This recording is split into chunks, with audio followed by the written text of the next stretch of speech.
Saudara pernah melihat ada dua orang Kristen dalam satu gereja, mereka mendengarkan pengajaran yang sama, gembalanya sama, setiap mereka ibadah, mereka menerima hal yang sama. Si A itu saudara wawasannya luas, tapi si B ini saudara wawasannya sempit atau cupet. Iya kan? Kenapa saudara? Ternyata ada dua tipikal orang Kristen, seperti perumpamaan yang disebut dalam Markus 4. Yang satu membawa pelita ke bawah gantang dan ke bawah tempat tidur. Yang satu lagi saudara membawa pelita tersebut kepada kaki Dian yang kita sebut adalah menorah.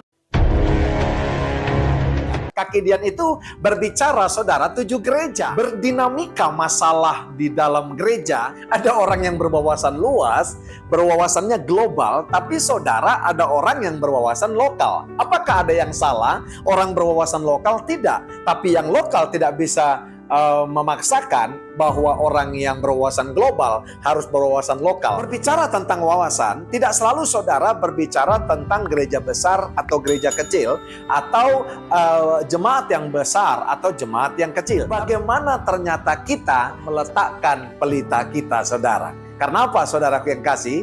Cara kita meletakkan pelita kita akan mempengaruhi wawasan kita ke depan. Orang yang meletakkan pelitanya di bawah gantang, saudara, sebegitulah saudara dimensi atau diameter daripada wawasannya. Tapi yang meletakkan di kaki Dian, maka wawasannya bukan saja tinggi seperti kaki Dian, dia bisa melihat semua, dan saudaraku yang kasih, dia juga bisa dilihat semua orang dan menjadi dampak dan berkat. Sebab itu ayat ini dalam perumpamaan ini berkata, engkau yang memiliki telinga hendaklah engkau mendengar. Dan bukan sampai mendengar, tapi dikatakan camkan. Ada begitu banyak gereja hari-hari ini saudara, giat mendengarkan yang benar, giat mendengarkan pengajaran, giat mendengarkan perumpamaan, tapi tidak mendapatkan pengertian yang benar. Makanya tidak bisa mencamkan. Nah, tahukah saudara, ada dua kata asli yang disebut mendengar. Yang pertama adalah aquein, yang kedua adalah aqueto. Iya kan?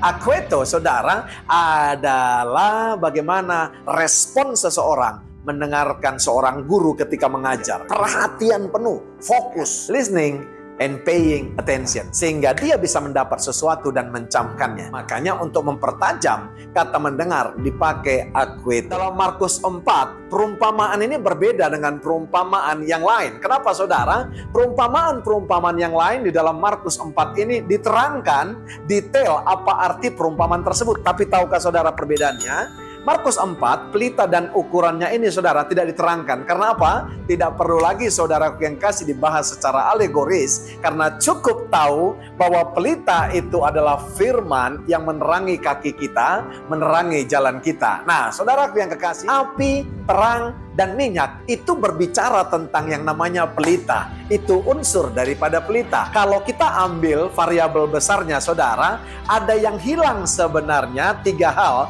daripada 7 gereja, dan itu terjadi kepada gereja saat ini. Yang pertama saudara adalah kehilangan api, ya kan? Kehilangan spirit atau kehilangan roh. Saudaraku yang kekasih, yang kedua adalah kehilangan yang namanya urapan. Iya kan? Yang ketiga adalah kehilangan yang namanya terang untuk membagikannya kepada dunia. Kenapa saudara? Kehilangan saya katakan karena kita hanya bisa membagikan kepada orang lain apa yang kita miliki. Mari kita bawa pelita kita ke kaki Dian. Supaya apa? Bisa menerangi setiap orang dan dunia ini. Yang kedua, saudaraku yang kekasih, mari kita mencamkan firman yang adalah pelita bagi kaki kita dan terang bagi jalan kita. Maka saya pastikan jalan-jalan hidup kita akan selalu diterangi, dan kita akan terhindar dan akan bisa membedakan mana terang dan mana gelap, mana yang jahat, mana yang baik, mana dosa dan mana kebenaran. Meletakkan pelita kita di bawah gantang atau di atas kaki Dian, itu adalah pilihan setiap kita gereja-gereja Tuhan. Jangan bodoh, jadilah bijak. Karena apa saudara? Tempat Anda meletakkan pelita Anda, maka itulah yang menentukan bagaimana wawasan saudara ke depan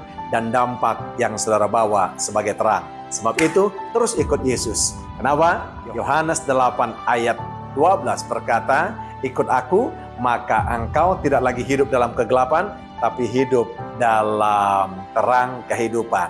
Yang disebut adalah the light of life. Dari saya, Royal Purba, menyapa sahabat-sahabat Royal Priesthood. God bless you all.